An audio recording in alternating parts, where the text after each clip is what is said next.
So, in this problem, they give us a chart with these numbers with the values for x and the values for f of x. And then they're asking, and they also tell us that this function is continuous on the interval including 0 to including 6. They use a trapezoidal approximation on, from 0 to 6 of f of x dx with 3 subintervals, and figure out that the length is 52. And the question is, what is k? Because if you look at the chart, they're like, oh, at x equals 2, f of x is k. So first things first is that we need to set up the trapezoidal rule. And we start with the subintervals, or how big our change in x is going to be, because that is going to be our base for each trapezoid. As you probably already know, in trapezoidal approximations, they use trapezoid shapes to approximate what the actual function is going to be. Let me use a different color.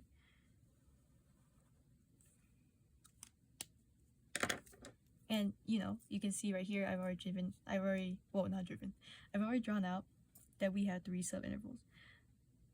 They're supposed to be equal length. But yeah, so we know that we're looking from 0 to 6, and we gotta divide that by 3. So change in x, which is 6 minus 0, your final minus your initial, divided by our 3 subintervals, tells us that the change in x is 2. So each one of these bases, each base of this trapezoid should be 2. Oh, that probably wasn't the best idea now I think about it. I was trying to put in the line to represent that they're all the same, but that just made it look like we had like more intervals than we need.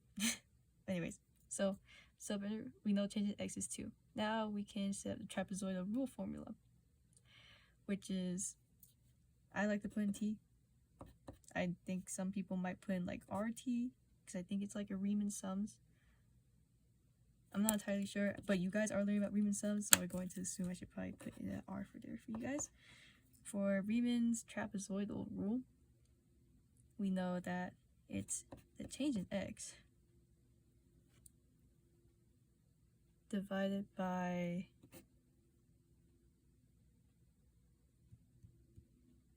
2. Yes, yeah, divided by 2. Because, yeah. And then, each one of our y values. So, or like our function values. So f of 0, 2, wait.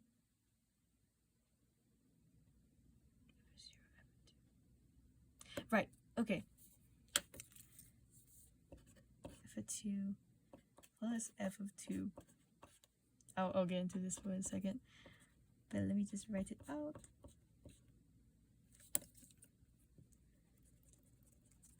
Actually, yeah, I probably could have just written it as 2 f of 2 plus 2 f of 4 plus f of 6.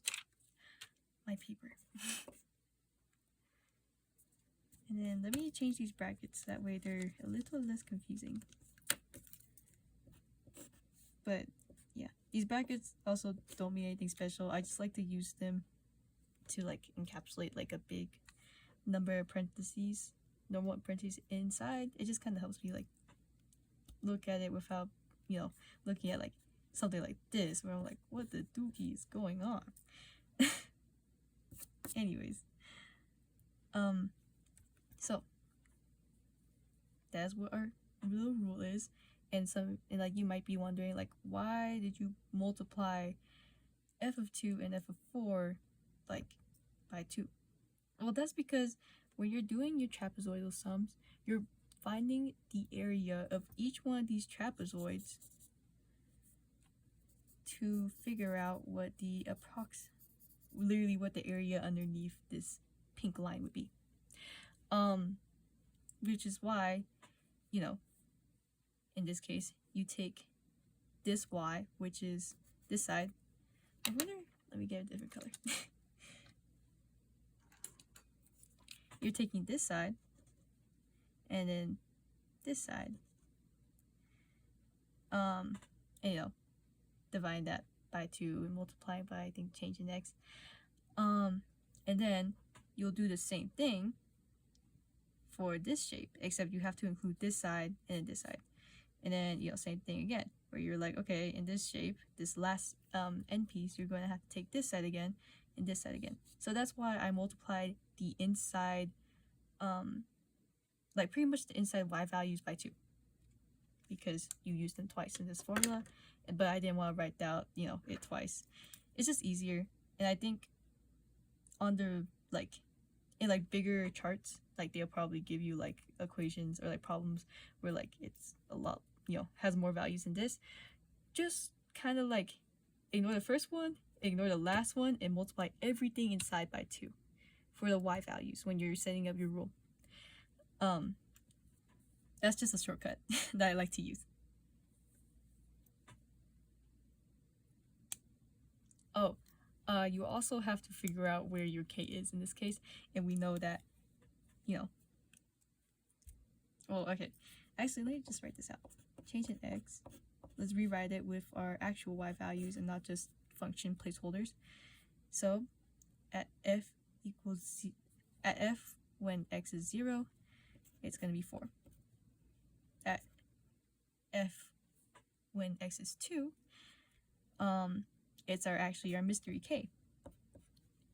At f when x is 4, it's 8.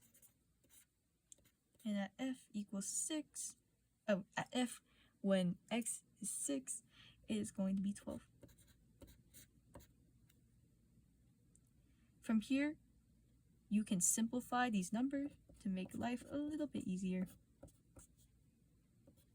So simplify your like terms. In this case, it's these 3, and we can't simplify this one because it has a variable. So 4, 16, 16, 32. Yes. 32 plus 2k. Awesome. And I just realized I wrote an x there instead of a 2.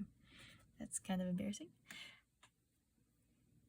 So we know that the change in x is actually, from what we saw from the intervals up here, a change in x is 2. 2 divided by 2, that's just 1. So we can kind of just be like, oh, it's 32 plus 2k. And we know that our like function, because we're like, oh no, we can't really solve it by itself. Remember that from the question, it's like, hey, length is 52. They give us that number already. We know our formula, the trapezoidal approximation, is already going to be 52. We just need to figure out what k is, what that component is. So from here, it's pretty much simple algebra. How we're going to isolate the k by itself? Well, we gotta do PEMDAS first, right? Or I guess, like in this case, reverse PEMDAS. First things first, get rid of 32. How are we gonna cancel out 32 from both sides? We have to subtract. So that's gonna become 20. Once we subtract 32 from both sides, equals 2k. 2k, well, how are we gonna isolate the k by itself? We have to divide both sides by 2. 20 divided by 2 is 10. 2 divided by 2 is just going to be 1. I'm just going to write down k because it's just 1k. 1 times k is k. So, therefore, k should be 10.